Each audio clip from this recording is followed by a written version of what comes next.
नमस्कार मित्रांनो, मी आहे गणेश शिंदे. जेव्हा जेव्हा मार्केट खाली गेलं 1 मार्च पासून 1 मार्च 1 एप्रिल इराण आणि अमेरिका युद्ध सुरू झाल्यानंतर मार्केटमध्ये एक पॅटर्न दिसतो आहे.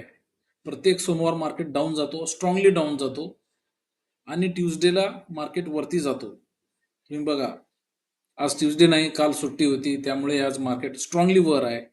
मागचा आठवडा बघा, त्याच्या मागचा आठवडा बघा, प्रत्येक सोमवारी स्ट्रॉंगली डाऊन गेलेला आहे. Index, bank Nifty, fin Nifty, Sensex. म्हणून या व्होलॅटिलिटीचा फायदा घेण्यासाठी इंडेक्समध्ये पुट बाय करा. हे कधी बाय करायचं? फ्रायडेला क्लोजिंगला पुट बाय करायचं मंडेसाठी आणि मंडेला कॉल बाय करायचं ॲट द मनी आणि प्रॉफिट घ्यायचं. हे एक ऑब्झर्वेशन आहे.